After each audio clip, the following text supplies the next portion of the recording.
I'm calling the meeting of the Finance Committee to order at 2:03 p.m. my time. Welcome, everyone. We are holding this remotely per various actions of the Massachusetts legislature. And so I need to just call upon each of the committee members to make sure they can be heard and we can hear them. Andy? Yes, I'm here. Kathy? Yes. Bernie? Here. Councilor Haneke? Present. Councilor Walker? Here. Okay, we're all present. I know Matt is not available today, so this is the committee as we have it. I think I'm going to hold off on public comments until after the review of the two budgets, because I think I value Doug's time and Sarah Bess's time, and so we can hold off on commenting. Just for those of you in the audience, we will not be voting on either of these proposals today. We will vote at the end of our review of the budget, the way we do all the time. So just so people are, if you're waiting for a vote, we're not going to do that today. So I guess Kathy, you have the lead on these, so why don't you begin?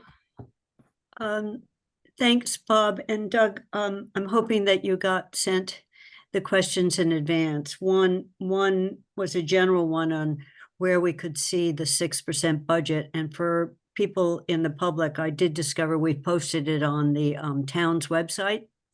So the first question is, if we went to 6%, how would the funds be allocated?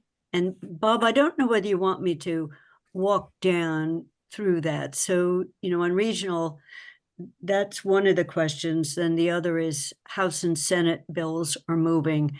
And if some more money comes in, would this offset the assessments being asked from the town? So do you want me to do them one at a time? I can do them either way. Elementary had a longer set. Yeah, why don't you go ahead and just go through the questions one by one. Okay. So then if we go to 6%, which was recommended by the school committee in its revision, how would we know that looking forward, we're going to address the structural issues, or is there a set of potentials? And then we listed some that occurred to us or to people, and including addressing the actual size of the schools, redesigning curriculum, thinking about not only bringing in choice students, trying to downsize the staff over time to fit the enrollment, or whatever on it. If one was more specific to the interactions with Amherst, right now, the regional school system is taking advantage of the fact that we have CREST responders, and my understanding is that's working well. DPW helps maintain the fields. Is the expectation that this will continue? And right now, Amherst is paying for the full cost of that. Can we, and this is really when Paul joins us, if we go to 6%, is this a one-time increase, and does the base stay at the 4%? And if we wanted to do that, we realize it gets worse than in FY26 if we do that. What would be the multi-year plan if we do that? I think that is the main set of questions. Mandy sent me some, and I included hers, but my understanding is Shutesbury, Leverett, and Pelham have now voted yes on the 6%. Does that mean the way regional budgets, does that mean we are in fact facing 6%, is it, and Andy will know, is it, if 3 out of 4 have said yes, is that the budget we're now looking at, even though it's not in the town manager's budget? So I think those are the big questions that we had. Starting Okay. with, if we go to 6, where's the money going? Yeah. Right. So a couple things I'll sort of paint a picture about sort of how the regional budget works. And so you're right in some respects that with 3 of the 4 towns voting for the operating budget and the capital budget, that carries the day as far as the numbers are concerned. However, the assessment method is a critical component, and all 4 towns must agree to that because we use the non-statutory method. So as a result, to actually have a full budget in place, it requires approval of both those. So Amherst still has a sort of full veto rights, as it were, at this point, whether you do it through not approving the assessment method, which is currently the same assessment structure we've used over the last couple of years with a change in the percentage, or if you change and vote a different bottom line for the funding for the district. So there's that. So if you were to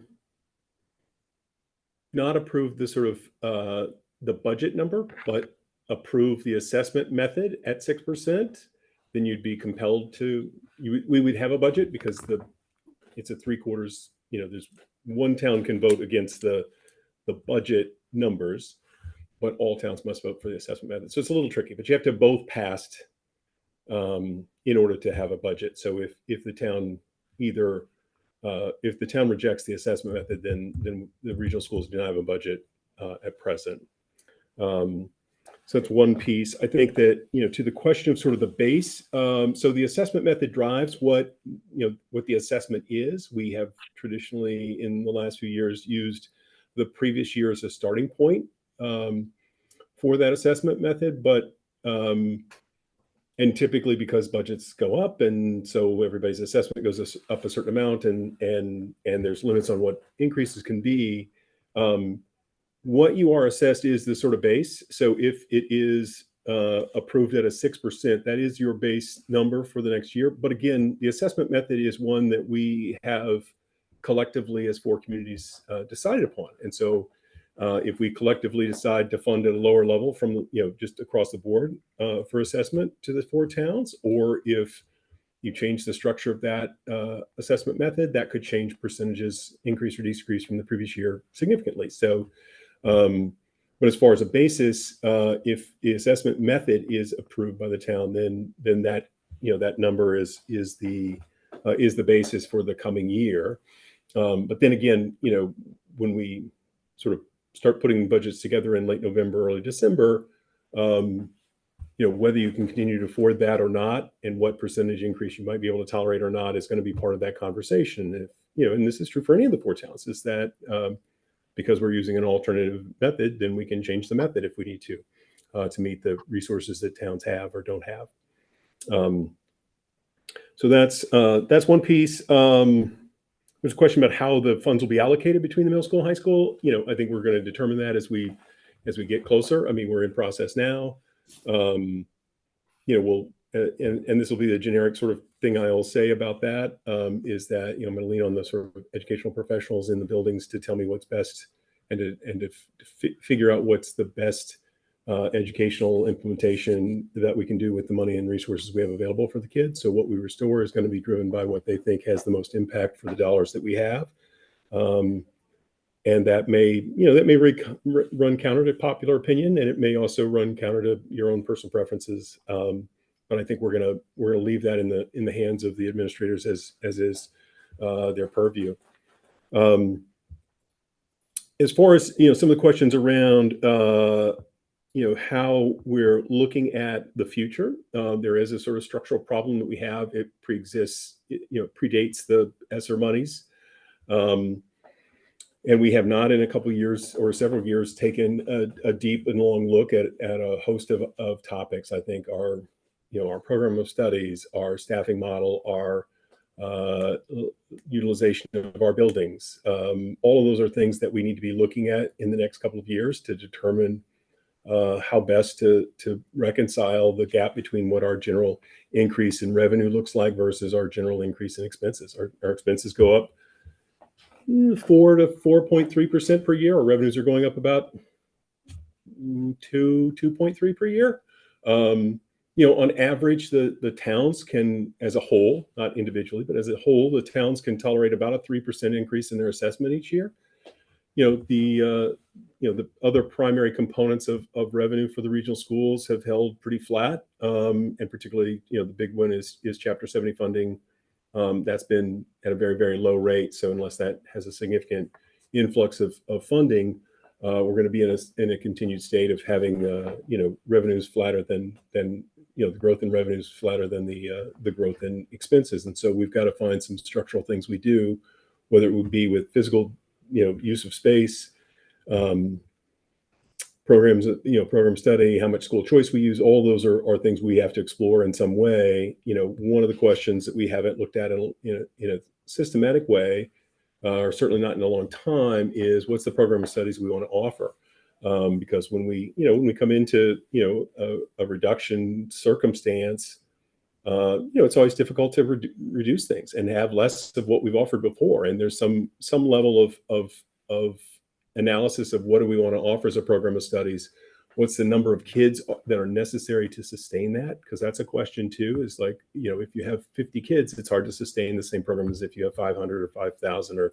And so we have to be thoughtful about that too, and thinking about what our total number of students is, how many are we likely to attract or not attract via school choice, and whether that's the right method to sort of fund a particular program of study. So we have to think about all of those things kind of simultaneously and weigh them against each other and the values that we have in the coming years. Just because the current track we're on is not one we're going to sustain for very long. With the ESSER funds, they have allowed us to not feel as much of the pain of of inflation. We've been able to sort of push that off a little bit, and now we're starting, as we taper through those funds, we're starting to have to address that more firsthand. So the gap between revenue and expense is a little greater over the next, in the current year, and then again, next year for fiscal 25, and then 26, because we still have a little bit of that funding that's supporting the fiscal 25 budget. We'll have to resolve that as well. So we've done a few things to try to mitigate that. We've held some resources in our various revolving accounts like school choice and some of those to try to build balances and hold that money and use that to offset a little bit of that decrease in grant funding. But knowing that there's a limit to how much that can do, and there are going to be some difficult contractions that are necessary over the coming years. Let's see if I'm missing anything off the top of my head here. As far as assessment methods, like I said, the assessment method is we use an alternate method, which requires approval by all 4 towns. We can do different methods. We have in past years, we've had the same one for the last couple of years. We do a modified version of the statutory method. And so, there's arguments plus or minus for a lot of the ways we've looked at those assessment methods and ability to pay and that sort of thing. Those can be revisited. So if we come into next year and it looks as though we'll be gapped in fiscal 26 by kind of $1 million in change at first blush, we're looking at about a 1.2 or 1.25 gap coming into fiscal 26. So there's going to be some significant, adjustments we're going to need to try to make to stay within, the capacity of the towns to meet the expenses. And so we'll subsequent years after next year will be more moderate as far as that gap, but it's still going to be a gap, and we need to think about it more profoundly and more proactively as we move ahead. So we definitely do that. There's a couple of questions here about shared staff. Yes, Crest has been fortunate. We've been a little shorthanded in our middle school in particular around, certain things like arrivals and lunch. And so our friends at Crest were able to provide us some support during the second half of the year to help us. I don't necessarily expect us to need that support next year. I mean, we love having them in. it's a great opportunity for the CREST program to kind of integrate with our staff. We would hope that next year, as we staff the building, we wouldn't be in that place. Having our admin structure the way it was this year and changing has made it difficult to cover that as well as we'd like to. I think for the other kinds of shared work that we do, like the DBW, we've had a pretty good cooperative arrangement with the town. There are ways in which they, share staff and effort on our behalf, and likewise it goes the other way as far as use of fields and what we charge or don't charge for some of those usages. So we try to strike a balance there. But again, if we're going to go through a process of a deep analysis of all sorts of things, and I think as we bring this track and fields project forward, and it kind of shifts some of what we need to do relative to those field use, we're going to have to look more closely and perhaps more precisely at how we're sharing staff and resources with the town to be fair to both parties. We've generally felt it was a pretty good arrangement for both parties, but as things change, we need to kind of reevaluate that and rethink that and analyze it again. And that's both from the standpoint of field use exterior, but also building use and that sort of thing by the town. So we try to be thoughtful in that process, and we'll continue to be as we move ahead. I think I hit most of the points. There's one question here just about the increase for on a per pupil basis. Both the House and Senate had $104 per pupil. That adds about $90,000 to the regional budget.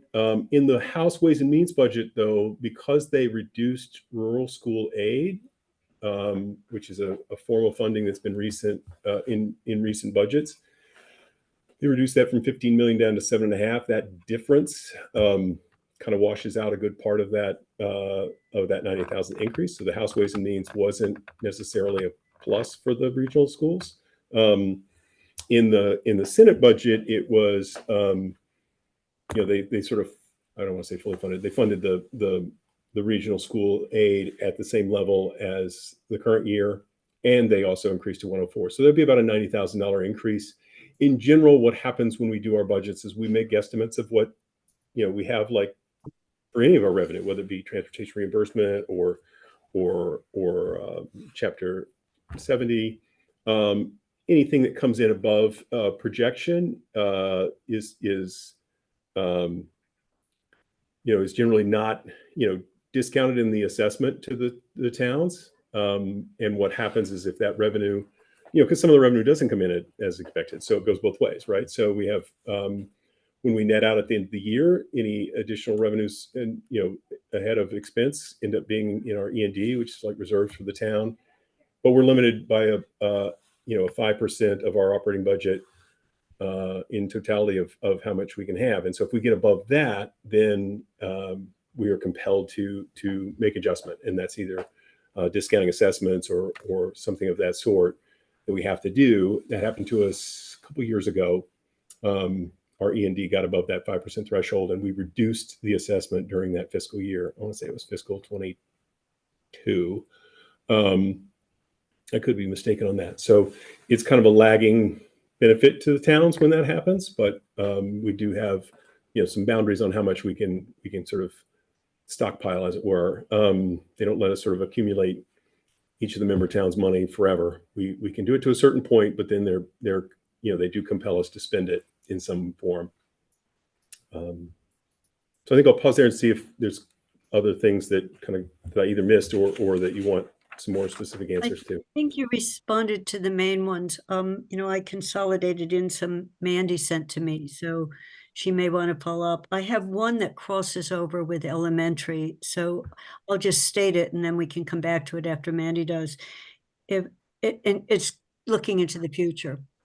Assuming since the sixth grade moves up, if you had your ideal how the sixth grade would be then integrated into the middle school, does that help with FY26? So, for example, if the sixth graders were taking language programs, music, art, sharing some of it in terms of staffing, and I don't need you to answer that right now, but I want to come back to it when we do elementary, because there's trying to think in things that might be helpful on the stress of the FY26 budget. Mandy, I'm ending. Bob, you're the chair. No, that's Sorry. okay. Go ahead, Councilor Handicap. I didn't know whether the superintendent wanted to address that before I asked my question, but I can if you'd like. it's fine if you want to. Okay, I'll just say this. So it'll be fiscal 27 before we move the kids to the sixth graders to Right. the middle school. So that's a little bit. It will be a small benefit to the region. I think it has. There's opportunities for some sort of some shared staffing and some economies that way. Not as many as we'd like in some respects, but some. And I think then there'll be a small or moderate sort of rental or lease agreement we'll need to have with the region that will need to be paid. So I think that will be beneficial. We're going to try to leverage and be as effective and conscientious cost-wise as we can with that. But there are some limits based on the fact that they'll still remain two different districts, and so there won't be quite as many savings as might be presumed. But it will help the region a little bit. It'll be some expense for Amherst, but there's another sort of bigger thing going on. A couple of things over there that are going to probably save some revenue. So the Amherst side's got a few more opportunities for some economies as we go over the next few years with building changes and staffing changes associated with those.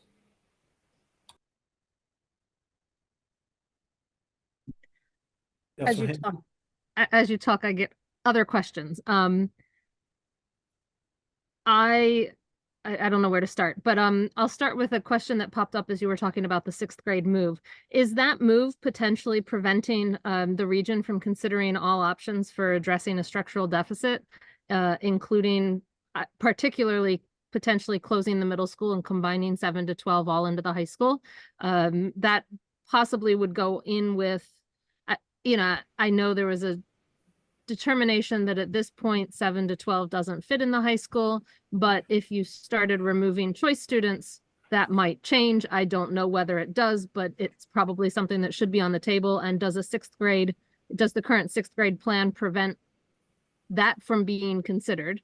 So that's question number one. I have a couple, but I'll ask one other one and then I'll let others ask. You say the budget's adopted, but the assessment method is not. If Amherst says no to both the budget and the assessment method, does the budget stay adopted with an assessment method that defaults to the state default assessment method? And if so, what are those numbers? So I'll answer them in order. So as far as the sixth grade, in considerations, I think it's early to tell, but I don't think so as far as the sixth grade move. And we'd factor that into the sort of calculus of all of it. The thing about sort of shuttering a building is you have to, it's a huge capital asset. So there's some level of value there that you're wanting to maintain and preserve. So there's some investment you have to make. And the hardest thing on a building is to be completely unoccupied. It just, you don't attend to things. And so it's a much riskier and more difficult to maintain your capital asset if you don't have some people in it. So I think there's a variety of ways to think about that, and I don't think the sixth grade move prevents us from thinking broadly and deeply about 7th through 12. And I think we'll have to revisit how they fit together and what makes the most sense in that regard. And I think there are a number of options to explore. So I think there's a lot of things to consider, but no real clarity, and I don't think anything's ruled out as a result of that. On the second question, with regard to the sort of budget passed versus and the assessment method, my understanding is that if you don't pass the assessment method, you don't have a budget. I mean, as much as the sort of numbers might have been agreed to by 3 of the 4 towns, if you don't have a budget, you don't have a budget, and so you fall into a circumstance with the state where if you don't get that resolved before the end of June, then they have a particular prescribed methodology that they use to walk districts through that. So I think that there's not really we don't get held to that set of numbers. We really kind of if we fail the budget, we have to come back to to the four towns and the school committee and come to a number that we can agree to and an assessment method that can fund that number. And so, it's not to say we're completely at ground zero, but it can be a very, very different conversation. But I think whether it's, but you don't hold the sort of numerics and then find an assessment method that fits. I don't believe that's the case. I think you're sort of without a budget, and both have to be agreed to by the communities to get to a budget. The thing that happens if we get into July is if we don't have a formally adopted budget at that point, the state does step in. The commissioner starts to do what's called a 1/12 budget. They, by default, use the statutory method for assessing the towns. How much is an interesting question, because they'll often lean on the previous fiscal year, but there's nothing that prevents the commissioner from picking any number that he wants. So sometimes they may, they may pick a number that is a little higher than the previous year, just because they know you have a series of expenses right at the beginning of the fiscal year. There's a whole host of choices that they'll go through in that process. The thing to keep in mind is that you get assessed. And so in the statutory method, Amherst's percentage of the total assessment, goes down about a percentage point or so from where it is right now. It has a much more profound effect on the other towns. The thing to keep in mind is that once we then resolve to a budget, payments today, it's as if the process had not occurred. So all payments to date are counted, and then what you're assessed is still based on that ultimate assessment that you, as a four-town regional district, agreed to. So they sort of resquare the books back to the agreement once you get to an agreement. It's only if you get about 6 months in, the state decides that they're just going to tell you what to do, that you get into a statutory method that holds for the full fiscal year. Anything that happens before then is really more about the state dictating and leaning more heavily on the four towns to come to some resolution, and the cash flow problems it might cause because it shifts the sort of burden a bit more to one town versus another. But if you resolve, then it sort of squares it up back to a as if it were to have happened in June. So the agreement that the towns come to, whether it happens now or it happens a couple months from now, prevails in the totality of the budget for fiscal 25. So as you negotiate and have that conversation about what the assessment should be and what the total funding level should be and all of that with the four towns, you should think of it as, as if you were having that conversation in March or in February.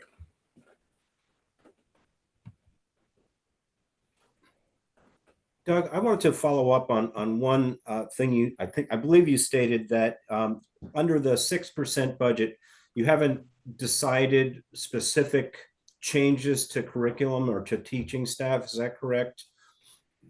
I'd say we're in process. I mean, I think that, they're working through schedules as best they can. They're working from a most restrictive place, and then sort of where are the highest pain points, which are the things, if we get some funding, have the greatest impact or have the greatest need.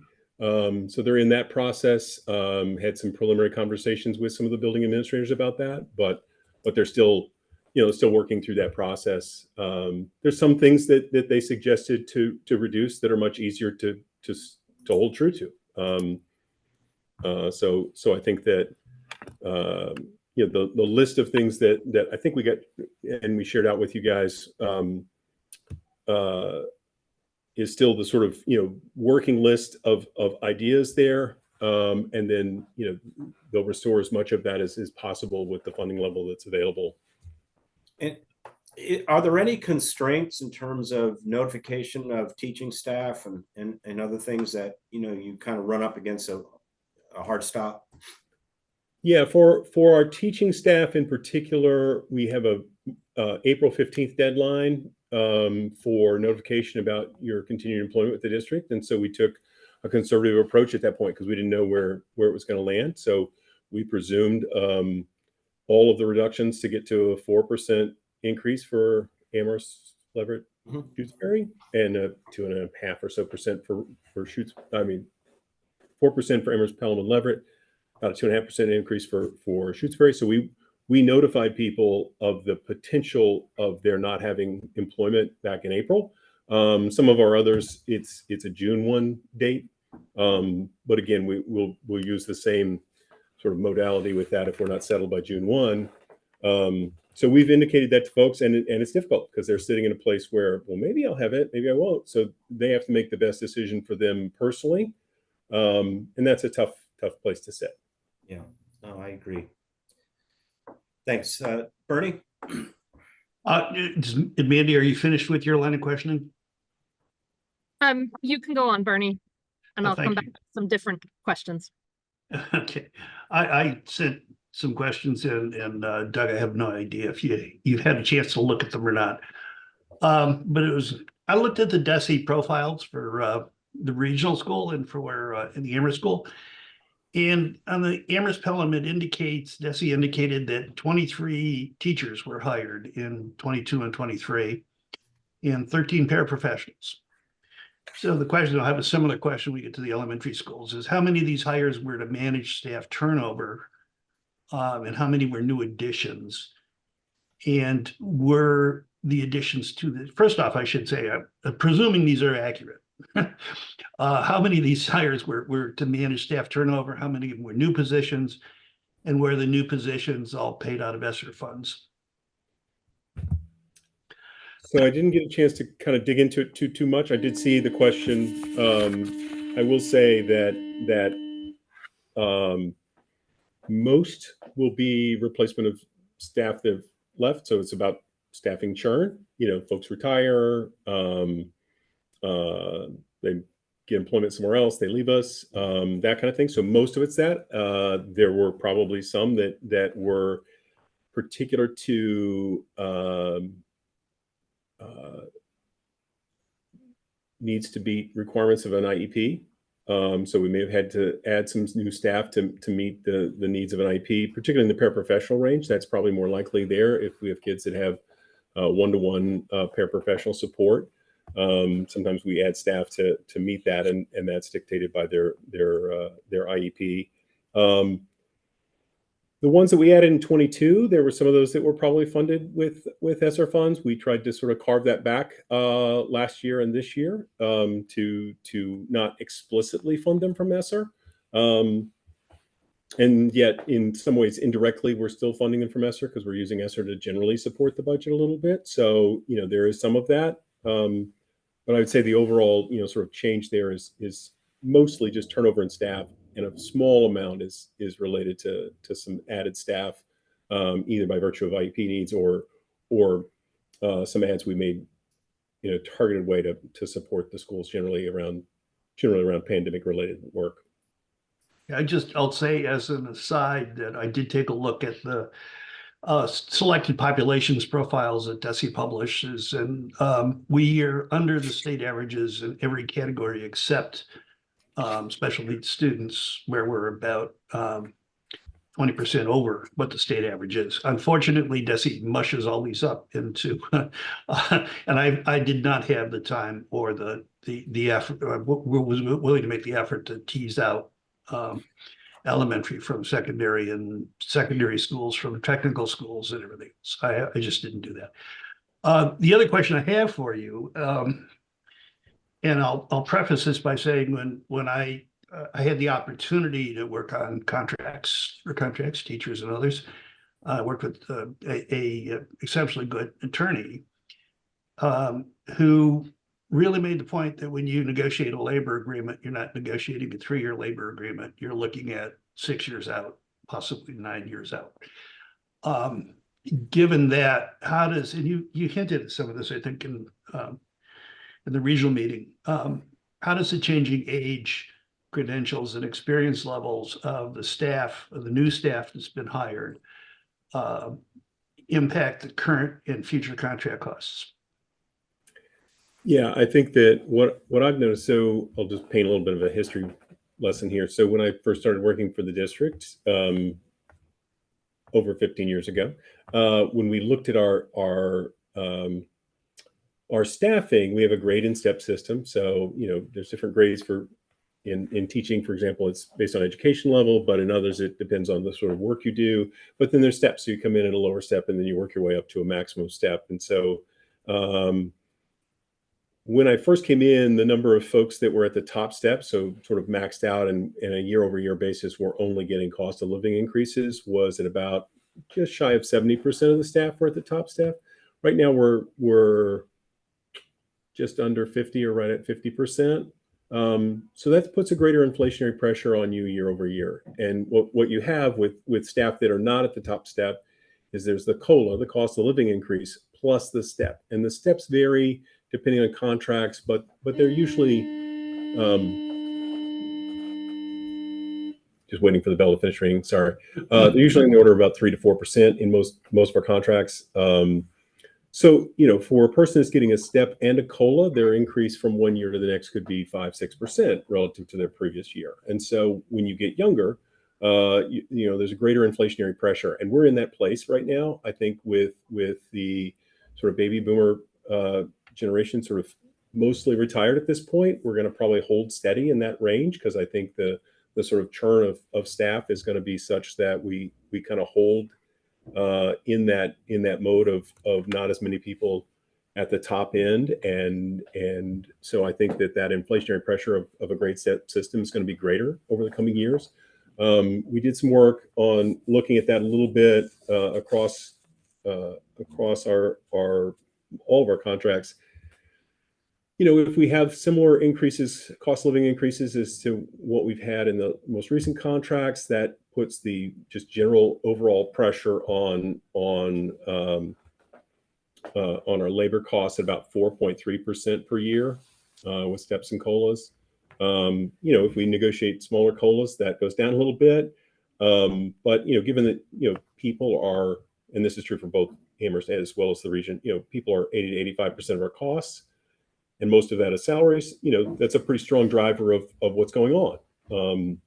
So ways we can be more efficient with our staffing, ways we can think about our contracts in different ways to reduce that inflationary pressure are going to be critical steps as we move forward.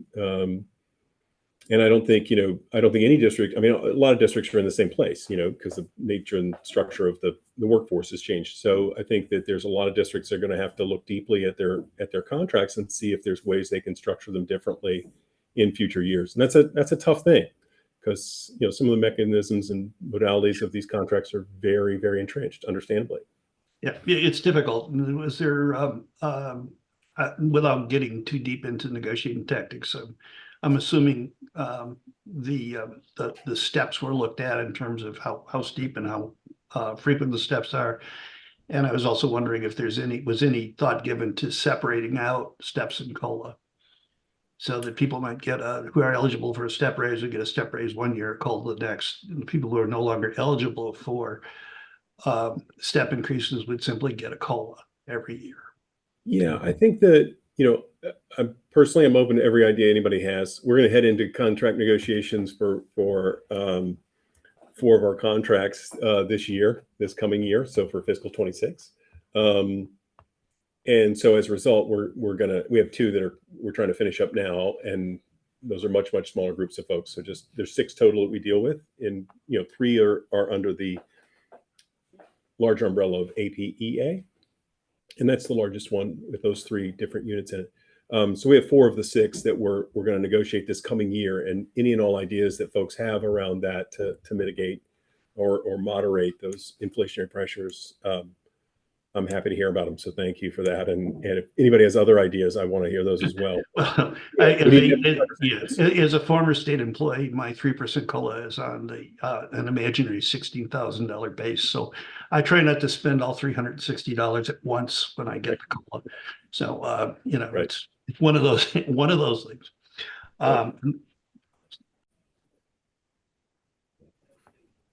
So, Bernie, did you have a follow-up? I'm all set. Thank you. I appreciate Doug's response. Councilor Haneke? If Bridget's trying to respond to Bernie's questions, Bridget can go Bridget, first. go ahead.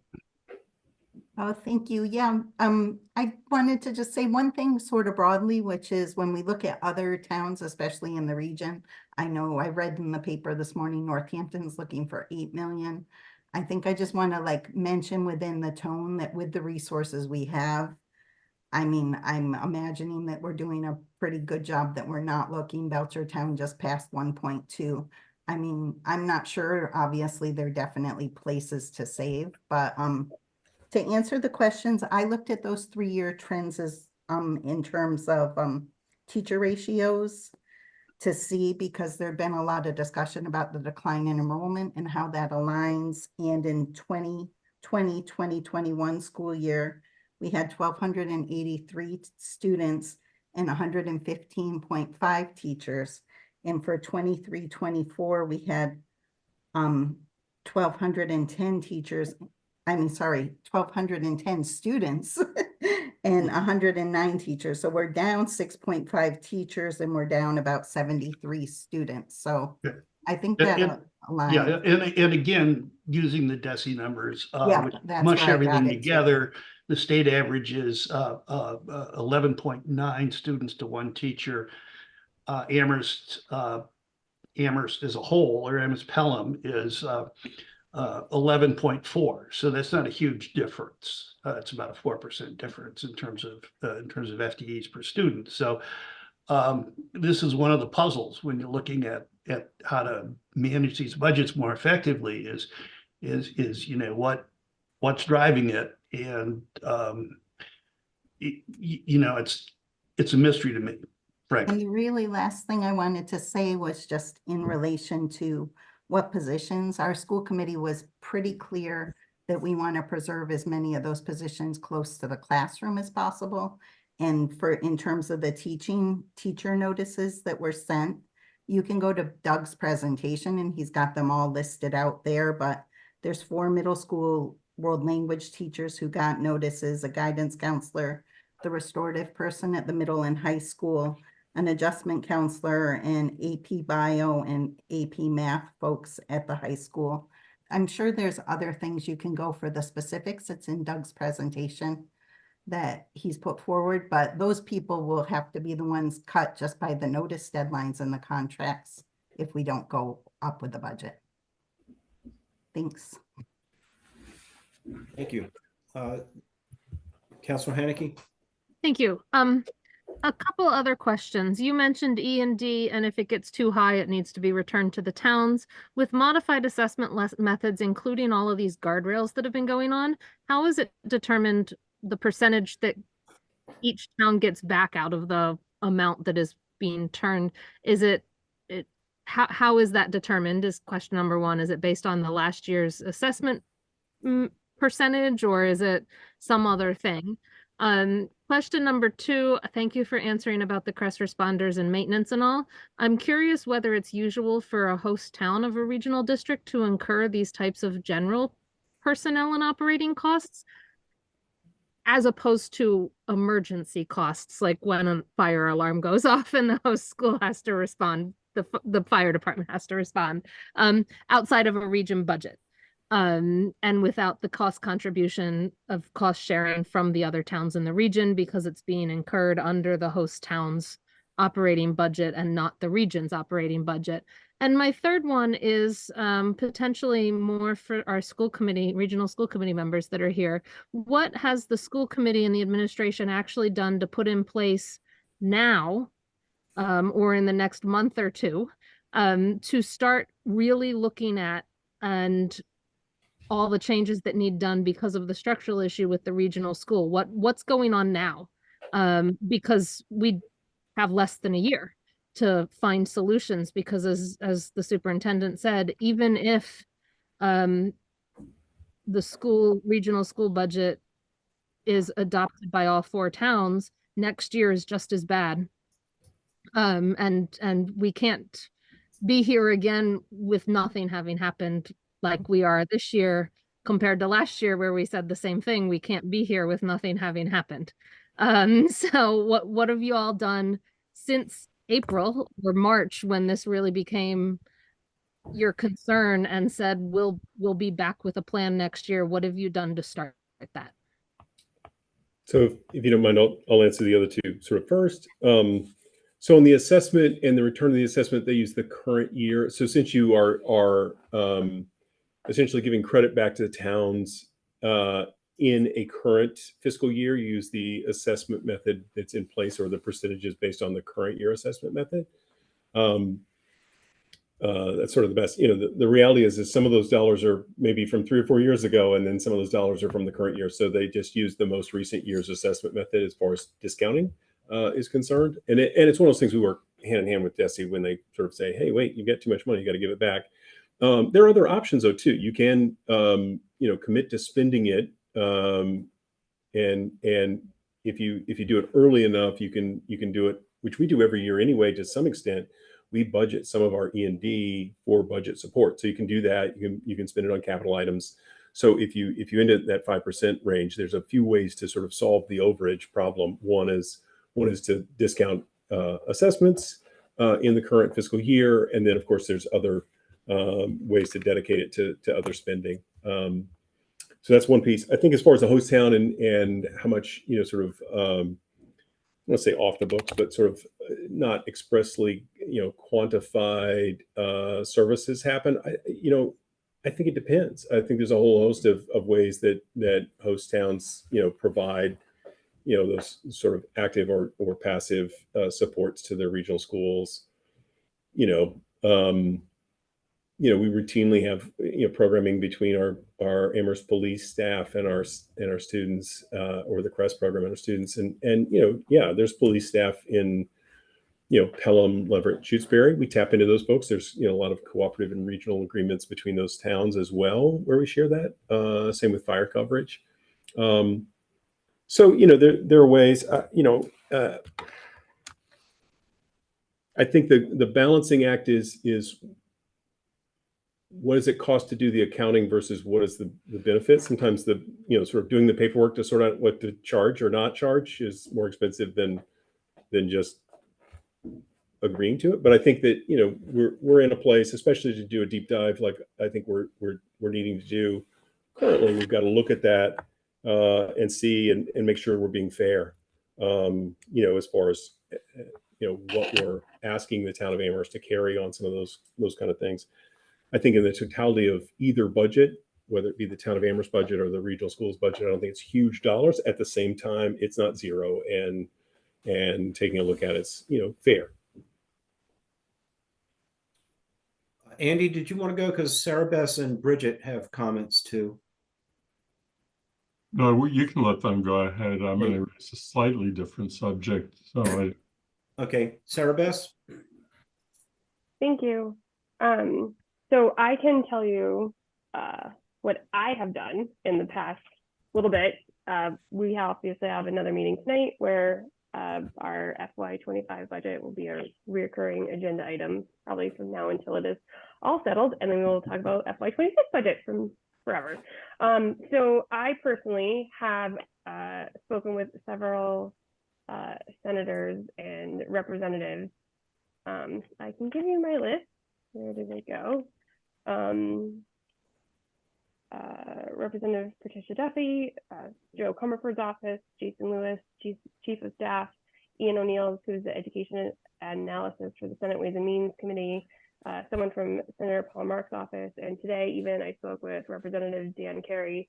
MASC has created a rural focused school committee, which I have joined to advocate for helping to increase funding to our rural schools, and I have even spoken with the town council, the town councilor, about starting to create a larger working group and other with Amherst and the regional schools and other towns to really kind of dive deep into seeing what can be done and what's our best path forward. And we are, working on negotiating our superintendent contract, which we are hoping to wrap up very shortly. So all of those things are good progress towards things that are happening right now to try and, help mitigate for the next year. Thank you. Bridget? Yeah, thanks, Sarah Beth. Sarah Beth mentioned a lot of what I was thinking about, but in terms of, we sent several representatives down to the Day on the Hill to work at the state level as well. And I know a fellow school committee was in touch, or is getting in touch this week about trying to get money for the middle school roof. I myself reached out to the town manager about ideas for capital projects that could reduce our operating costs. One that increased our operating costs a lot was just when the town got rid of the trash truck. And so we absorbed just a whole teacher salary worth of outsourcing costs for the trash alone. So those are some of the things. Tonight we have a budget meeting, and one thing that we were talking about, where I was thinking about doing, is just to propose a year-round committee. So we've got a subcommittee working on the budget year-round, because when I came in, it seems like it's a season of just January to April, and that's not enough for deep enough. And then I think there's a piece where, as an Amherst resident, I also want to look to my town and talk to the colleagues in town, because Herb Robes was sending me some data about how the percent of the town budget that's gone to the schools has gone down several years consecutively as well.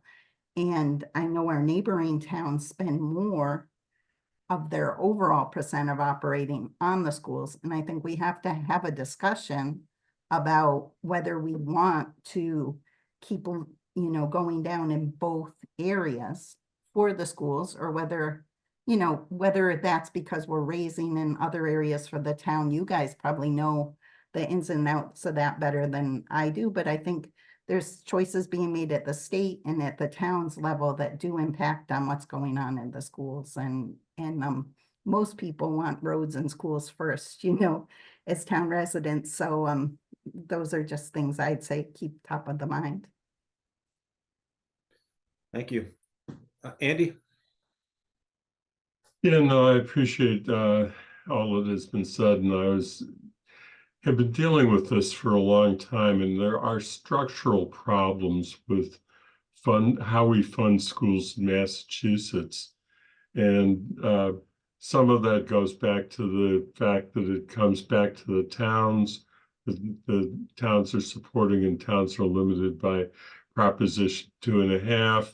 And 2.5 was chosen by the sponsors back in the late 70s, 1980, when it was finally passed, to try and actually force the towns to end up cutting, because they picked a number that over the long haul was not going to carry to inflation. And so I think we're seeing that now. And it really does call for fundamental change, and that may require legislative action. I don't expect that the legislative action is going to be to make a major enough change in the budget or the budget methodology that it's going to really save the day. The other thing I was interested in, and Bridget, you and I should have a conversation about this offline some other time, but we've always been very careful to make sure that the percentage increase that is going for operating budgets gets divided equally amongst municipal programs across the board, so that while we may give more to a town department than another, the municipal departments, the regional schools, local schools, and the library have been in lockstep all the way along. And that's what part of the philosophical question is this year. It's being asked to do something that we haven't done before. And the only other significant variable is the amount that goes for capital. And capital actually supports all segments of the budget, because the 10.5% that goes to capital under the current arrangement also covers any capital expenditures that we get taxed for from the regional schools. So I'm not sure how the figures that you came up with mesh with how the budget or why it's working that way. I just wanted to, so sometime offline, we should have that conversation and see if we can figure it out together.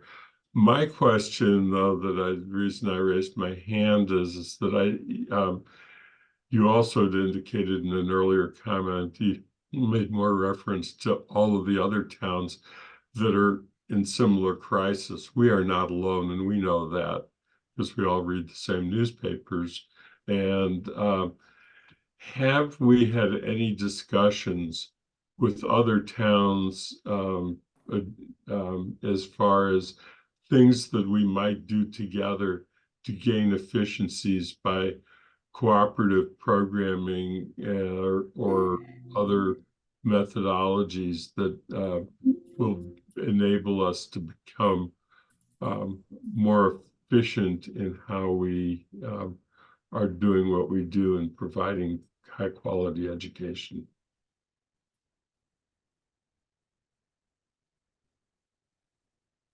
So I can give a little bit of an answer to that question. So we are a member of the, thank you, sorry, the Hampshire Educational Collaborative, which the purpose of those is to create, there are educational collaboratives throughout the state, and we're a member of that one. We actually also at times partner with the Lower Pioneer Valley Educational Collaborative. And that's a way to do some shared resources, and it's helpful in some ways. And yet, could we do more? Absolutely, I think we could, and it would be nice to. There's some questions around transportation that colleagues of mine mentioned. I haven't had a conversation with those collaboratives to see if they want to take that question on, particularly around like special education transportation. But I think there's ways we can continue to sort of grow and expand those collaborative arrangements that can help us.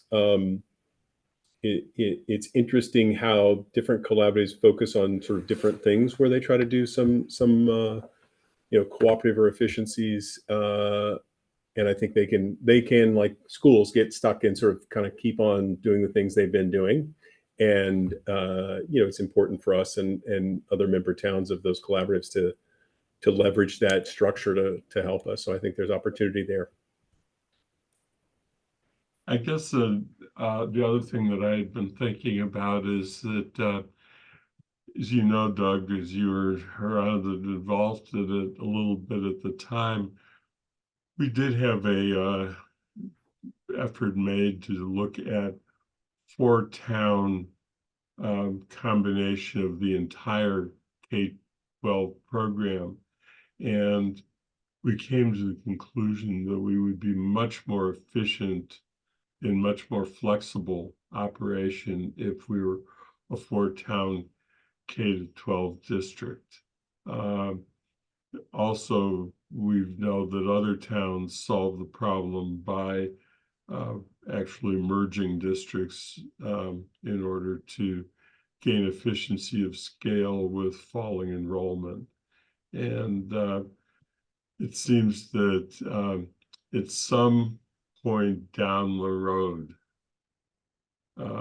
people are going to sort of have to face that reality. But it is a hard one for all because of the tradition that we have of town-based programs and municipal-based programs would have to yield to some other goals. So I was curious whether there had been any discussions on those more fundamental structural lines. It certainly crossed my mind. I haven't reached out to anyone to see if they're ready to have a conversation like that. It like you say, is a very difficult and oftentimes very emotional conversation because of that tradition and that level of local control that communities want to have with their schools, particularly their elementary schools. But we're kind of to that place, I think. Again, I think the last time the efficiencies were clear, but the economics weren't painful enough yet, and we may be getting to that place where the economics are getting sufficiently difficult for all 4 communities that it makes sense to revisit that conversation and figure out if we can find the right balance and the right mechanisms for some appropriate local influence so that people feel that ownership still, and yet still meet the requirements of and the efficiencies that you can get from regional schools. So I'm, again, I'm open to the ideas and happy to start kind of reaching out to folks about that for sure. Thanks, Doug. Kathy? I just want to follow up briefly on the idea of group action for people, districts beyond ours. In my earlier life on trying to think of policy changes, it's helpful to have a specific policy in mind to change and recommendations of what to change. And my list of 3 that are hurting our district are the charter formula, the circuit breaker formula, and chapter 70. I mean, hurting in terms of at the state legislative level. Without changes there, we're doing what just happened with chapter 70, getting a small bump up that doesn't amount to a lot. So trying to do an analysis with, I understand, there's not deep resources in the district in terms of people, staffing, and on the school committee, but really sitting down and coming up with what exactly. And when I look, and I'll just give an example, chapter 70, our percent low income, and Bridget and I had a quick discussion on this.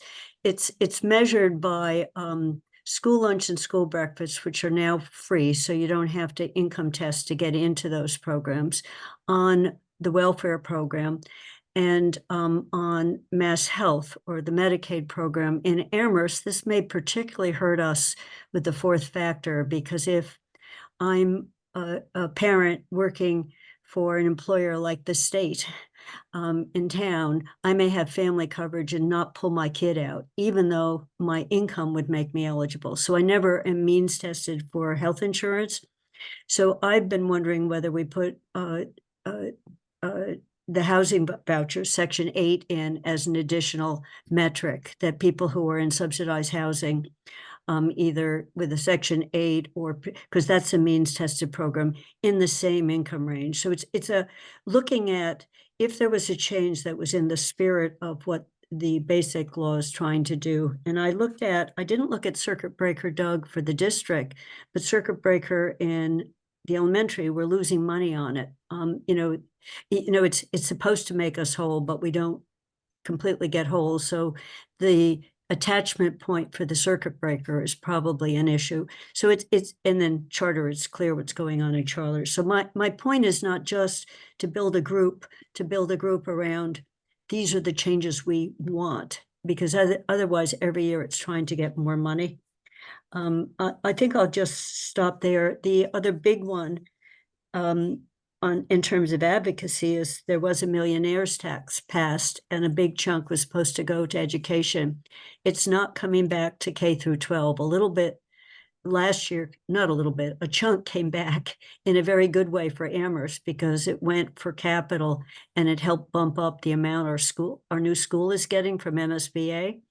But looking forward, so far the legislature is looking at it for junior community college and college debt, and it's not being allocated toward the local schools at all. And that, I don't think, was the expectation. So it's bringing on a new state obligation rather than fixing the other. So I know that will be, for some of the larger unions, there's a split allegiance here, because they also represent the community colleges. I mean, and certainly we would like debt free, but I think trying to think big about some of this. And as Andy said, this might not happen next year, but if it gets in the works with a specific piece, the Amherst Town Council can help be supportive. If there's something other than saying more dollars, we can be saying, here's how more dollars would flow in a rational way. So that's my only point on trying to not just think of everyone going in and asking with their hat out. And I know some of you have been in to see Amherst College as well, but it's a series of what might they be willing to pay for, whether it's a one-time capital thing that would give help to the district and would accrue to everyone. And I'll stop there. I just want to say, I am not as concerned as Mandy often is about how we share small amounts of money, Amherst versus others. I think when we're repairing fields, our DPW is buying a piece of equipment they're using on other Amherst fields, not just the middle and high school fields.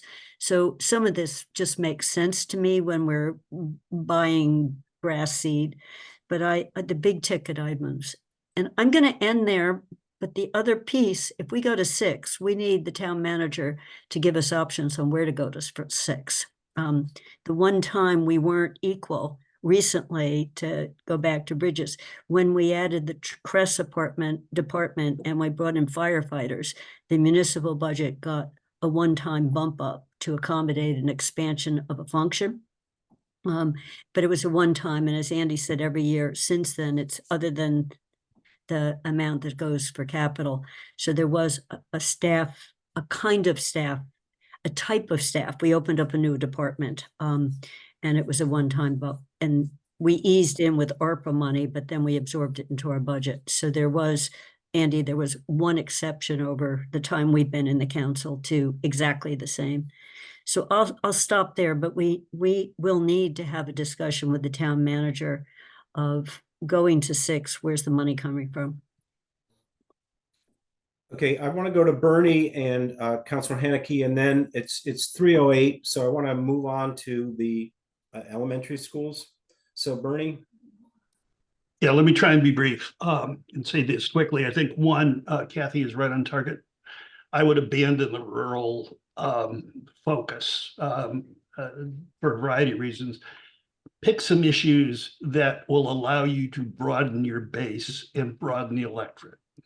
So if you focused on, say, the charter formula, you're going to find that there are towns and cities all across Massachusetts that have problems with the charter formula, and that becomes a movement.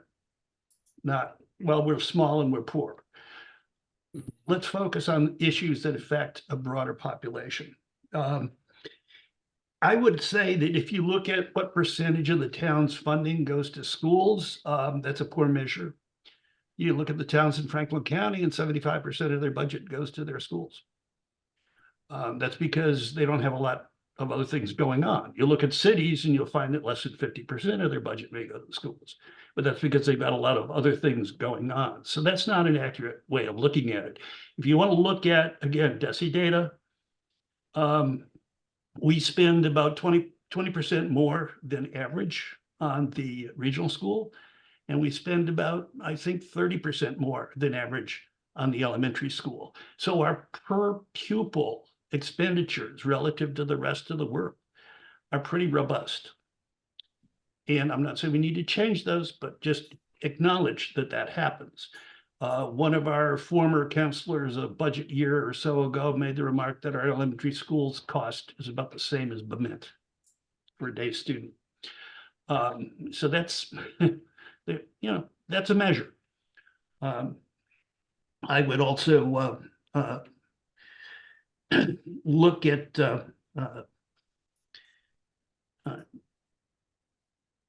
I would be careful about, and having been in 2 towns, admittedly smaller towns, that were hosts to regional schools, there's a lot of interaction between the host town and the regional school.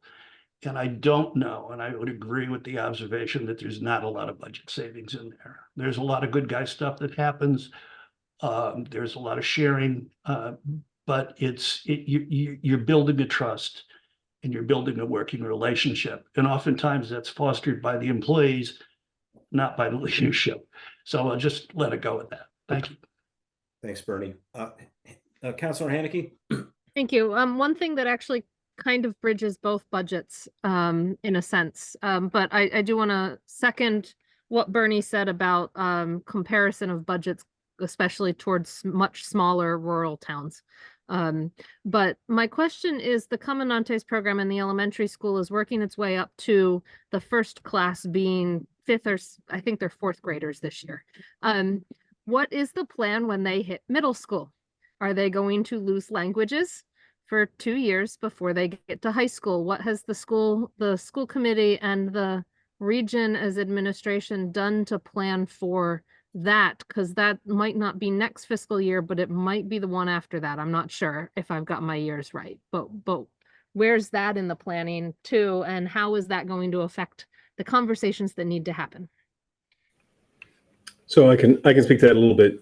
Yeah, it is a definite question that we need to address and are aware of, particularly with the sixth grade moving.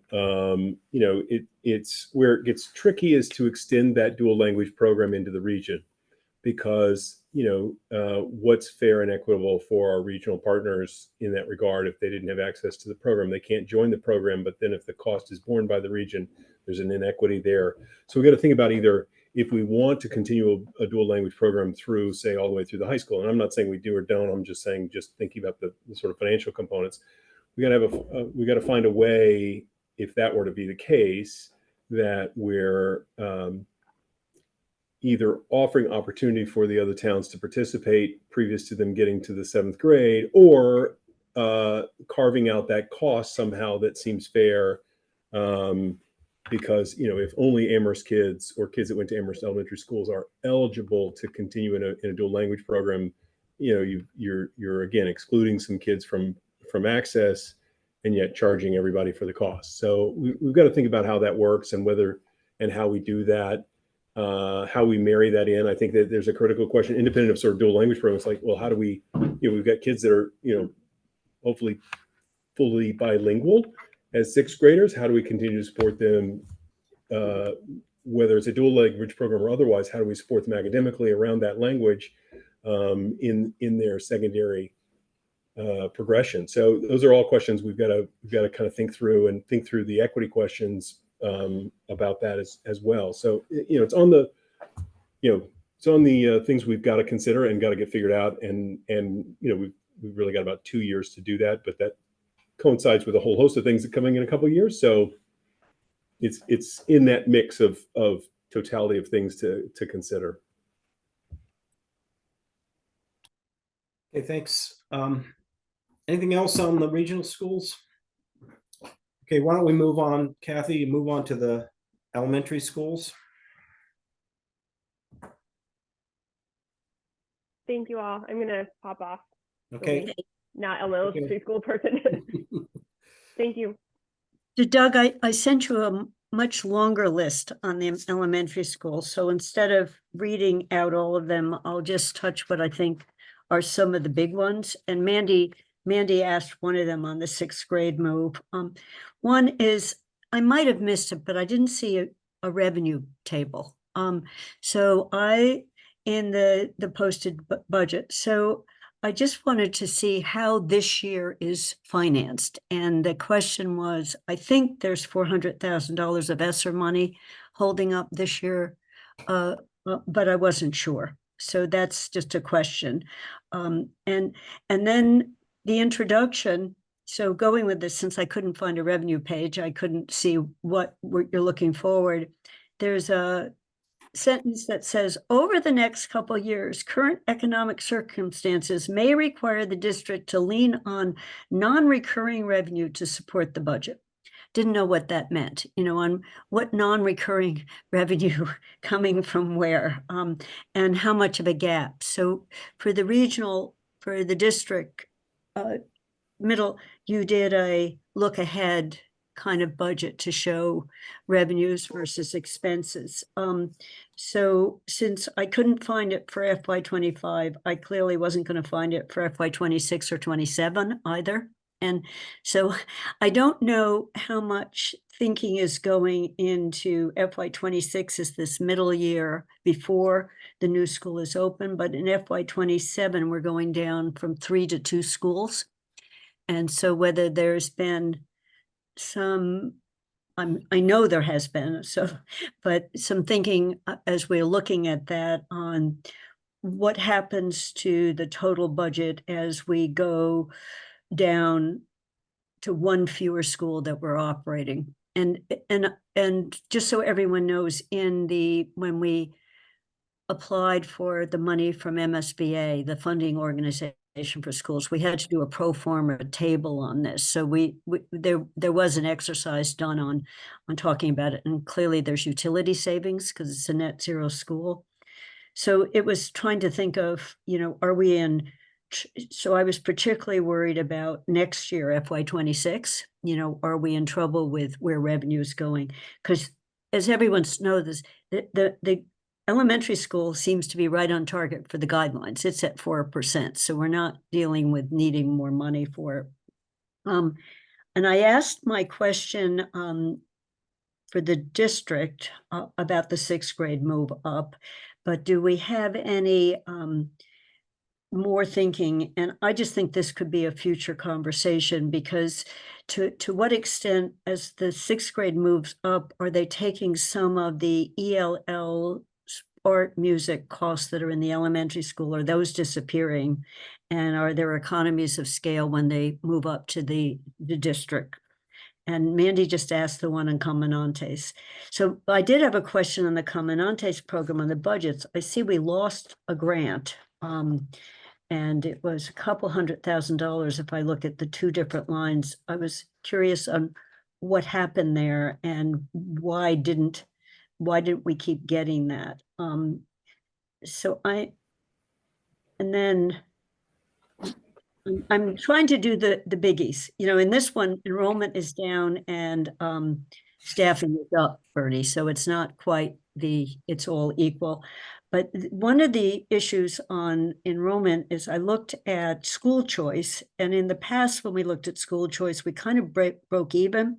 It looks like we're not breaking even on school choice when I looked at one of the how much it brings in and how much it costs us. So is there a point at which we're not open, and does that help us or not? Would we decide not to be open when we're consolidating? I didn't find anything on the charter school, so I just looked it up, and we're spending about 1.6 million leaving us on the charter school. And most of my others then go with, because I couldn't find a revenue source, I wasn't quite sure how we were achieving the 4%. And I couldn't see these different pieces. So that's it. And I would like to post these, Bob, once we're through with this, because I did go back to do number of students and staffing came out of the document that we have, just so people can see what I'm seeing on the enrollment versus the staff. I put a table in. So the questions are there, but just so people don't have to go and look at it. That's it for the biggies. There were more on the, and circuit breakers, so $200,000 loss. So I was going through, things that are hurting us. But since you're at 4%, it's a next year kind of problem, as well as how did we lose that Comanantes grant? And can we get it back? Right. So a few things I'll say. So part of the reason why there's not a revenue section of the elementary budget is because almost everything relative to revenue is in the town's budget. So the things that are sort of pluses and minuses in like the regional budget, so there's no transportation reimbursement, but most of the rest of the other things are revenues that go directly to the town. And so Chapter 70 goes directly to the town.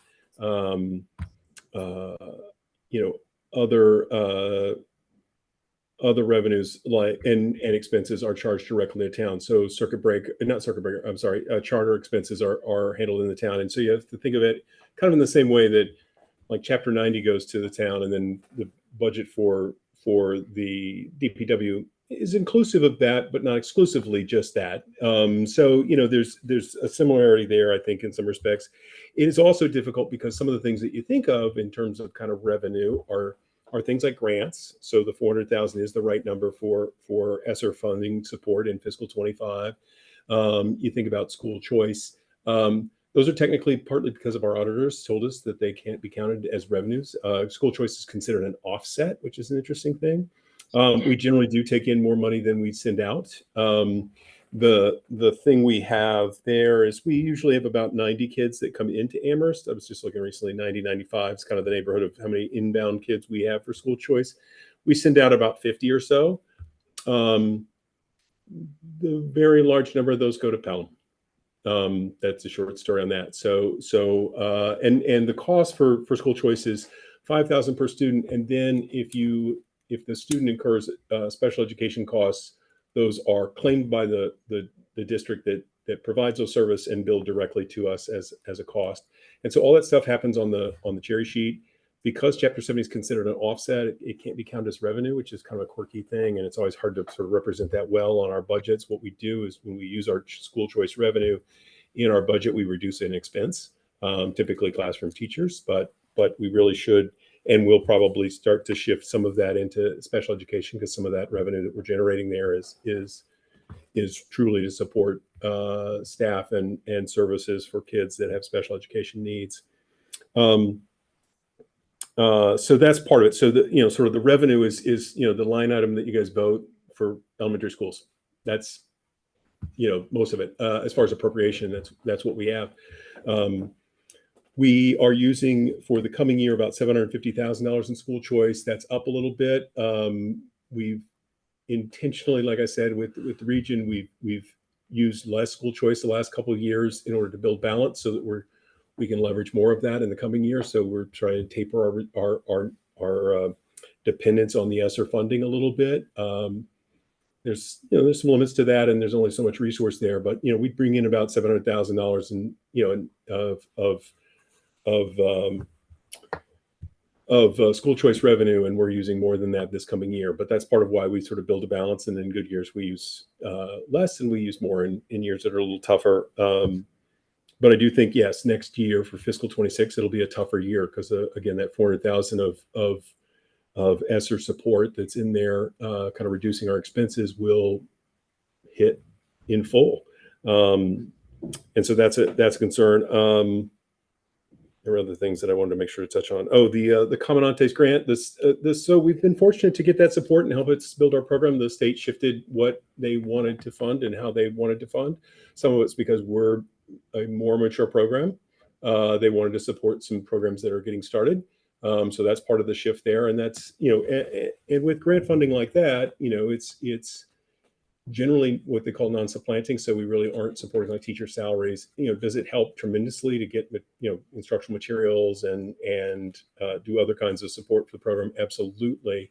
And so, it is hard when we lose that, but that is the difficulty, sometimes with grants, is how to taper off of them, and to have that sort of that significant drop is going to be a trickier bit for us as far as that's concerned. But hopefully the support we've gotten over the last few years have built curriculum materials in a way that we can bear that burden without too much difficulty. I think the on the circuit breaker question, it's really dependent upon on the kids we have. So it's a reimbursement. So the way circuit breaker, just a quick thing on how circuit breaker works, is if you have extraordinary expense in special education for students, you can get some state relief as far as carrying that cost. So there's a sort of foundation level that the state identifies, kind of statewide, and then it's 4 times that number, and then your expenses have to be above that multiplier, which right now is in the upper 40,000 range. So you have to carry the cost up to that point. 100% is on you. Once you get above that, then you have eligible costs that can be reimbursed, and it includes both services as well as transportation costs. The state has, and the transportation costs are new in the last couple of years. What that funding for transportation costs has done is they fund the expenses first. So in the past, circuit breaker wouldn't always, those eligible costs, which are above that threshold, weren't always funded at 100%. So by adding the transportation in, they've done a much better job of covering those special education costs above threshold at 100%, and then what's sort of left over in the appropriation from the legislature is used to fund transportation. So they've done a much better job of covering circuit breaker costs. But again, the burden on local districts is is that 4 times foundation, which is, like I said, just shy of 50 grand that you have to carry.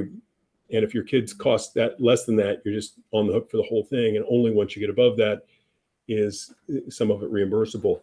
And so the drop you see is really about students. So some of the students that sort of incur costs of a significant nature are kids with out of district placements. We do a lot of programming to keep kids in district. That lowers costs significantly.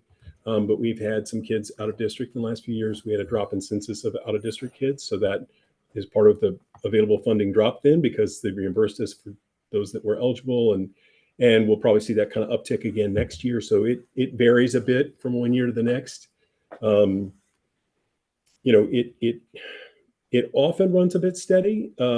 The elementary sees more jumps in that circuit breaker, because if you go from 3 kids that are out of district to 4 and then back to 3, you sort of notice those kind of changes a bit more significantly from one year to the next. At the regional level, just as a sort of paint that picture, the number of students that are in out of district tend to be a bit more steady. So the reimbursement for circuit breaker tends to be a bit more steady. And so it doesn't have quite the same volatility in outcome there. I think on some of the other questions, just as far as looking ahead, I mean, I think on the questions of shared staff, I mean, obviously, if we move the 6th grade, we're going to try to leverage staff to be as efficient as we can. So EL staff, language gets a little tricky because of how it fits into the regional program of studies. But any and all places we can leverage efficiencies and economies of scale, we will. Whether there'll be, I think it'll be difficult to have 6th graders in classes with 7th and 8th graders, but we'll have to see what we can do. And given that they are 2 distinct districts, can we have mixed classes that make sense? And that has and when I say makes sense, I mean in a number of ways. Well, whether the folks at DESE are okay with it, whether the sort of families are okay with it, whether we as a professional staff are okay with it. So all of those are part and parcel of the planning as we move ahead. But I think there's opportunity, even if we don't commingle 6th graders into some of these kind of classes. I think there's opportunities to leverage staff in an efficient way that can be cost effective for both districts, really, which is helpful. Trying to think if there's another thing that you mentioned. Oh, on the other thing I will let you know, relative to that staff budget document and the FTEs there, it does include staff that are funded from appropriation as well as staff that are funded from grant. It's not all grant funded staff, but it's some of the more steady ones, entitlement type grants mostly, but we've got our ESSER funds on there too. So that can kind of overcount. I don't want to say overcount, but it can count staff that are maybe temporarily added by virtue of some grant funding availability. We try not to show those kind of things too much, but the ESSER has definitely been in there a little bit. And I think that number is dropping by about 3 or more than 3 people for fiscal 25. So that's a piece to keep in mind on that staffing level piece. Is it does show some of the staffing from other sources. So food service, for example, is an example of that's fairly steady, but it's those staff aren't on the appropriated sort of cost of things to the town. So that's not a big thing one or the other, but it's a piece to note in the analysis as you look at those a little bit. I do think, just back to your other broad question, just sort of what does this look like in out years? We're in process. We were fortunate before the region meeting recently to look at some out years as far as projections and planning. We're in process on that a little bit with the Amherst ones. We want to do the similar kind of thing, but I think some of the things that we learned from looking at the region one, about sort of what are our cost drivers, what is the sort of increase year over year in our expenses, that kind of thing is going to be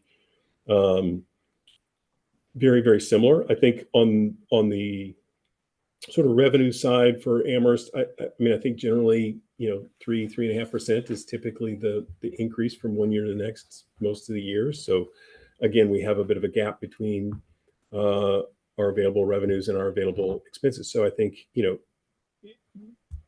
26 is going to be a tough year because I think we're going to be in that space before we get to a new building in the 6th grade move. Once we move to a new building in the 6th grade move, I think there's a series of efficiencies we gain that will help us out over a few years to sustain ourselves in a pretty meaningful way. But I think that as soon as we do that planning, then I think we need to immediately start thinking, well, what's our longer term sort of strategy around expense versus revenue, and what are our enrollments doing? Are they going to hold steady? Is school choice still the right choice for us?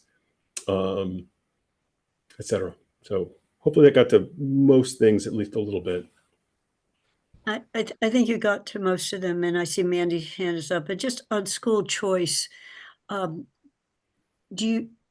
do you announce we're open for it or not? Is that like in June of the year before, and then you're open? And I know once a student's in, if the parents want to keep them in, they're in. So it's yeah. Yeah. So when we do school choice, so every district is by default a school choice district. So you have to tell the state that you're not, and you have to do that by June 1st.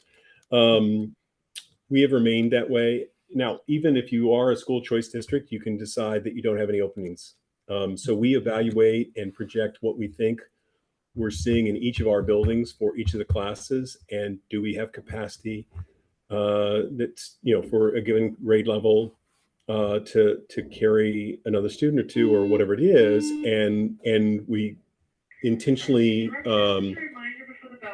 keep in mind the potential for students to be added over the course of the summer. So if our sort of class size that we want is, I'm going to pick a number, 22, and we've got 20 kids in the class, we might not add any school choice students to that. If, on the other hand, we've got 22 and we've got 18 in the class, we might open 1 or 2 spots. So we're trying to leave some capacity for kids to move in and be a part of our district, but then open slots that don't add to expense. So we're trying to strike that balance. We'll go through our enrollments here in June, make determinations about how many actual seats there are. The lottery is actually in the month of June for school choice, so that we can notify families accordingly if we've got spots available. But it's really building by building and grade by grade that we look at that and see how many seats that we have potential for. Okay.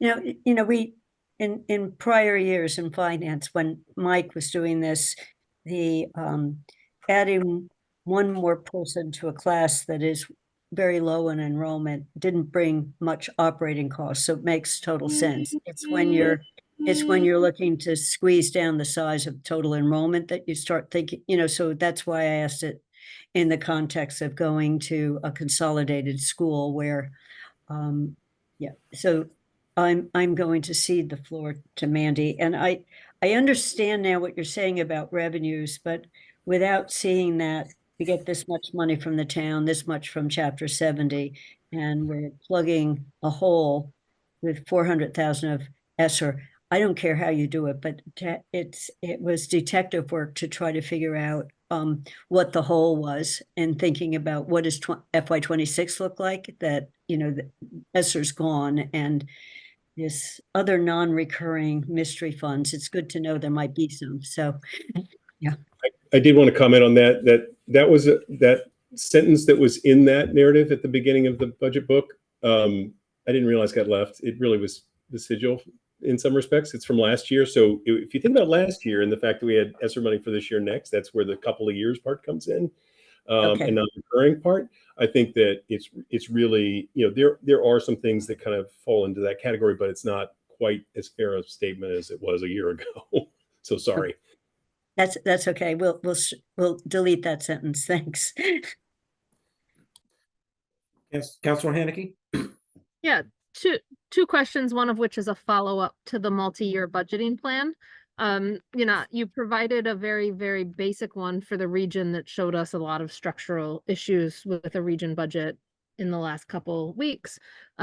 We haven't seen a multi-year plan for the elementary school, and I listened to your answer, but I guess my question is, when we see one for an elementary school, given the consolidating of schools, are we going to get one that is just as basic, that doesn't include those considerations? So everything's, planned out with a level services without any consolidation thought at all? Or will we be getting one that,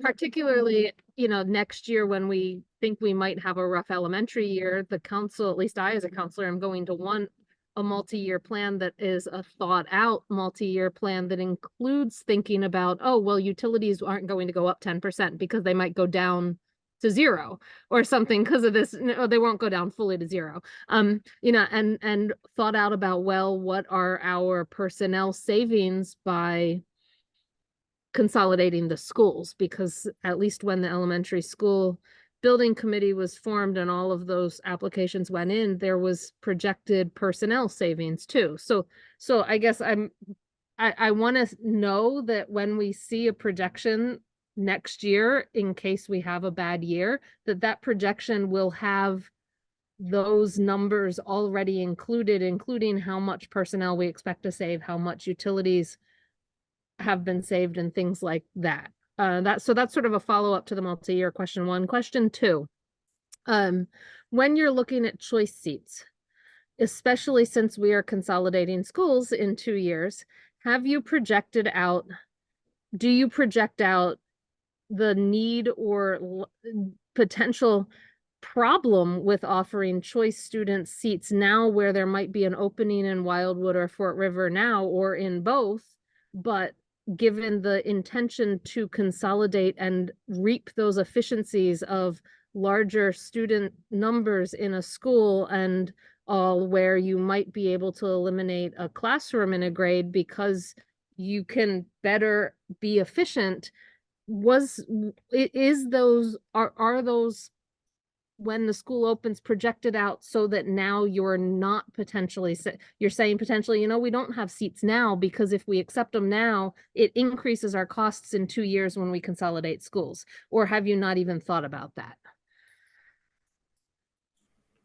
So I don't know how much that was factored in opening school choice seats in the past few years. I mean, it's obviously a piece that we do need to consider as we move forward, as to how much, capacity we have and what efficiencies we can gain. I think that there are, and I'd have to go back and look at sort of the predictive work that was done in the school building project around some of this too. So I think they were probably carrying forward most of the school choice kids, but that's just it. Is like, does the number of school choice seats still make sense when we collapse from 3 buildings to 2, right? So we're going to have to look at that, and some, anybody who got, sort of on the books now is going to be grandfathered in and be carried forward. But so we're going to have to think about that as we make choices of allowing or not allowing folks in for school choice. Back to your original question about projecting out in the coming years and thinking about it, it's like, we may, by just simplicity, start with status quo as if we're not getting a new building, but of course that's not a terribly helpful projection because it's not the reality that's going to be on the ground. That's just not it. And so to look at 27, which is the first year with the new building on in the mix, and the impact that will also happen with 6th grade moving is going to be part of what we have to try to figure out, at least in the broadest way. And we'll probably lean at this point in time on some of those projections that were made a few years ago. We'll as far as what kind of conservation of staff that happens when you get more efficient that way. But we'll review them, because some things, we have actual enrollments, as opposed to projected enrollments. So we have some greater sense of how many students we have, and we're a lot closer. So the numbers of kids is a little more well known than it was. So, I think all of those are factors that we're going to try to capture as best we can.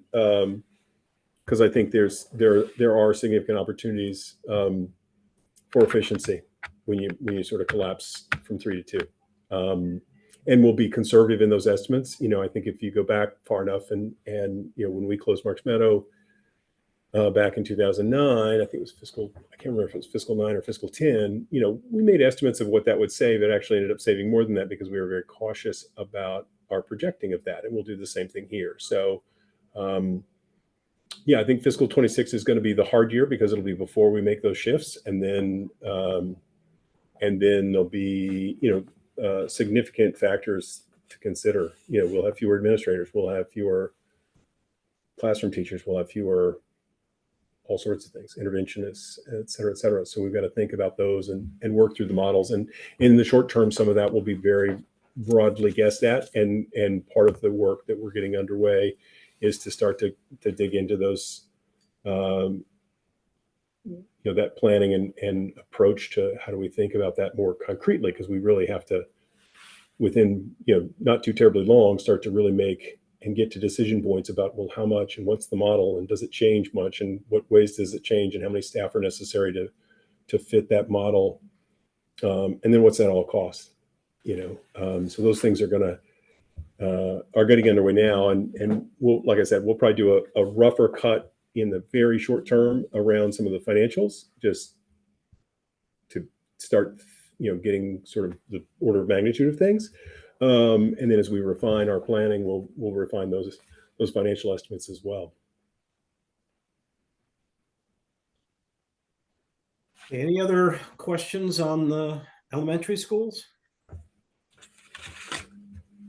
Okay, I think we'll close our discussion of that. And I did say that I would have I would push public comment to the end of the meeting. So I'm now going to open up for public comment. If you are in the audience and you wish to make a comment, please raise your hand.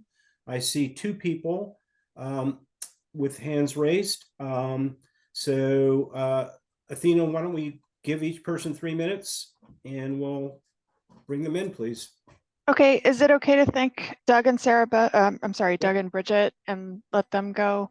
Because we won't be coming back to this, right? If you Thank want you. to, you're welcome to listen to public comment. But Thank you both for being here. Okay, here's Deb Leonard. Hi, everybody. Thanks for the forum. I just really wanted to weigh in on Councilor Haneke's question about what we're doing to move forward, because there's a lot of directions. I do think there's a little bit of wiggle room for this upcoming year. There's some amendments that I think could use some support in the Senate budget. One is increasing rural aid. Another is increasing circuit breaker for tuition and transportation. I don't know how much of these are long shots, but there's also one related to another rural transportation one. So there's some hope for some budget relief. I know our Senator Comerford was planning on really leaning hard on the Senate floor on, I think it was rural transportation, and also very interested in really getting enough momentum behind opening up Chapter 70. We were told at the Dam Hill on last Monday, that we need about 10 senators to really get that going from the House Ways and Means Committee. So part of the work, I think, at a statewide level is lining those people up. There is movement amongst the districts in Western Massachusetts to consolidate our efforts and their advocacy. In particular with respect to the what's the point of having a commission and ignoring their recommendations for the rural aid, but also in terms of transportation in particular. Kathy, I wanted to add that to your list of 4 things that's really, really hurting us, because it's huge. And in fact, one of the people talked about looking into why there's the transportation costs are so high, and why there are so few bids, why we're sort of being held hostage to the one bid transportation company. There's also discussion about, the Student Opportunities Act was developed as a result of yet another class action suit. Those people withdrew. They're still watching, and there's still a lot of talk about how Chapter 70 funding is not meeting the needs of the majority of districts. 2/3 of the districts are at minimum aid this year. And Dan Carey said that that message has been heard loud and clear. So in an election year, there's also an interest in lining up representatives in Western Massachusetts and senators that can put that forward in a way that's going to work, because and I think that's a nice opportunity for all of us to work together, everybody in town, our educators, all members, elected members, our community members, and perhaps our educational institutions, UMass and Amherst College, can work together to see if we can get them to open up a little bit more about that. One of the groups that I've started working with is talking about putting together an amendment around charter school reimbursement. So that's again, I'm not sure how long these things take time to do, but we're definitely looking at ways in which we can work together with other people in the same position to make that happen. The original recommendation for the rural schools transportation was 60 million. And then the governor knocked that down to 7.5. So, but there's hope that we're going to get up to 17.5. It's hard to figure out, as you all notice, how to tease out how much that translate into dollars for a district, but that will be FY25. And then, I took a lot of notes. I do feel like we have a roadmap going forward. We really, 6 of the 9 of us are brand new to this, but we do have a 5-point promising practices guidelines for developing school budgets. And I think we should start to implement them all at the same time, at least, as Bridget mentioned, in terms of creating a group that really digs into the details of our budgeting, the budgeting process, funding, tracking, resource management, and analysis. I mean, I do think we have direction on where to go from where we are now. So I guess another thing I think we really need to talk about is in the issue of transparency, being open and honest with our community about what we can afford and what we can't afford. And if we want to have the same kind of programming available, what that is going to cost the town. So, and I'm not saying that we need to keep increasing at a rate we can't afford, but I do think it's really important not to spring this on anybody, on our parents, on our families, to let them know that we need to move in a direction that's financially manageable for everyone, and what that would look like without a Prop 2.5 override. I guess the last part is, I'm sorry, Bernie, but that cement comparison is just totally not fair. They do not provide the same level of ELL services, SPED services. They don't have unionized teachers. That's like muffins to donuts. I mean, it's similar, but it's really just not the same. So, and then, Bridget's been really focused on infrastructure and, seeing the consolidation and hopefully getting some budget relief for the consolidation of the buildings in the elementary school district, taking a long, hard look at all the things you mentioned, school choice, moving the 6th grade, what that looks like, what maintaining the building looks like. Am I running? I'm sure I'm out of my 3 minutes. You're over, but thank you. Okay. Well, I just want to wrap up with really looking hard at infrastructure and finding ways of lowering our per pupil costs by getting some budgetary relief that provides a differential, but a non-trivial differential cost in what we send to charter schools. If we can get that per pupil cost down by taking certain parts of our operating budget, by reducing that, then that has a little bit of a ripple effect. Thank you very much. Thank you. Thank you very much for your comment. Bring Sarah in, please.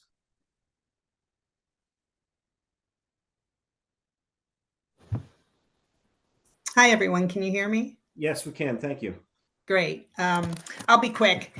I also wanted to push back on that cement comparison. Very unfair. I'll just remind all listeners that public schools have to accept every child, no matter what that child's needs are, and meet those needs. I don't think Bement is under the same obligation. So I hope I don't hear that one again. As for savings when we open the new school. I certainly hope there will be some, but remember that we may be dropping a school, but we will still be educating elementary students at 3 locations because we'll have 6th grade at the middle school. So we haven't talked about it in any detail yet, but I could imagine that some of the staff that are not needed at the new school might be moved to the 6th grade academy. I don't know, but we have yet to find out how many teachers and administrators we need for that 6th grade academy, but maybe we'll have them at the time. And I just want to remind everybody that while Doug and others in the central office and all the building principals have been doing a heroic job, we have basically been in crisis mode for years now. And so much of this, so much of what everybody wants, I feel is just waiting for a new superintendent, and knock wood that that happens as we hope, July 1st. That superintendent will have a mountain of issues on her desk, but there'll be more support at that point. Doug can go back to doing maybe only 2 jobs instead of 3 or 4. And we'll be able to focus on the paths ahead. I'll leave it at that. I thank you all for your attention to these school budgets. Thank you, Sarah. Tony, do you want to come in? Hi, thanks. Yeah, Tony Cunningham, live in North Amherst. I understand the hesitation to give another $355,000 to the regional schools in the FY25 budget. And I understand the concern about where that money would come from. I just want to put it in context. This money is less than a third of the money budgeted in FY25 for the library expansion project debt. It's less than the money that has been spent on the library project for design and project management this year. And should the expansion project not move ahead, that money will be freed up. It won't be needed in FY25 to pay debt on significant borrowings for the library. There may be smaller borrowings for a scaled back renovation, but they certainly won't be, more than $20 million. So I would encourage you to recommend an approval of the 6% and look to the capital budget for the funding. I think the difference between 10% and 10.5% is somewhere in the region of this amount also, this $355,000. So if we were to give 10% of property tax levy to the capital budget, that money would also be freed up. Thank you. Thank you, Tony. Any other comments?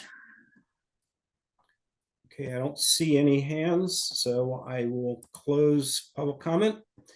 Anyone else have any final words or final issues to talk about? Kathy? Yeah, one is scheduling, and I didn't see whether we closed the loop. This coming Friday, the elementary school building committee meets from 8:30 to 10:30, and the meeting is likely to go the 2 hours. It's always possible we'd end earlier. Both Alicia and I are in that meeting, and Alyssa, and as is Paul Bachman, and at least one finance person. So if we could start at 10:30, then I won't miss the first half hour. I can't leave early. I'm the chair of the committee. So that's a pure scheduling issue, I've asked Athena to push the meeting start back to 10:30. Okay. That's great. And, I raised this way back when, but I was hoping we wouldn't have a Friday meeting. So it was one of these. By the way, I can do all Fridays, but that one. I think we can be flexible. So then the second issue is I didn't make it in my education, elementary or other issues on where the money might come from for 6%. I want to Mm. make sure we have that schedule, Bob, on our internal. We heard one public comment, but just it will be much easier for finance to make a recommendation if we know there's a source of money. I'm prepared to go to 6%, but in any case, we're going to have to figure out where it comes because we're looking at a balanced budget in the budget book.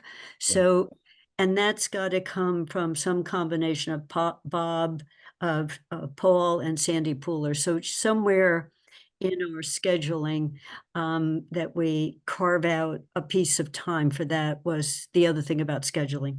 Yeah, I'm aware of that. And I think the town manager will have something for us at some point. And it just, that something for us at some point has to be before we write our understand. report with recommendations. But I don't know what it's There's gonna be. there's an end date on the something for us at some time. Yeah. I recognize that. Athena, did you want to? Also not on our agenda plan yet is the adoption of optional tax exemptions that we're hoping the council will vote in June. And then coming to the committee on May 20 will be the water and sewer rates. So we'll just need to work those in for the council to vote on those in June. Okay. But I don't think we'll need action that quickly. I need to check with Jen LaFountain, our treasurer, to make sure that if the council votes after June 3rd council meeting, that she'll be able to do the water and sewer rate bills for the quarter. Last year we voted around June 4, and this year the next meeting after that is the 17th. So I just need to check on timing. Otherwise I'll ask the committee to take that up a little bit earlier. Yeah, just let us know when we need to take it up. Okay. And Kathy? Athena, could you find out, not necessarily for discussion, but I can't remember when we can see third quarter of the current year. I think we're at that time point. It would be nice if it's available to just put it in the packet so we could look at how is the current year doing as of, with all but 6 weeks left of the year, so, in terms of, I know we don't get fourth quarter until the end of the summer or early September, but just I find that useful because it shows me how we've been budgeting and where the potential surplus is each year. Okay. Holly is out this week, but I will ask her for that when she returns. It's not going to be this Friday, but I'll see if we can get that report to you the following week. And then one other quick, sorry, go ahead.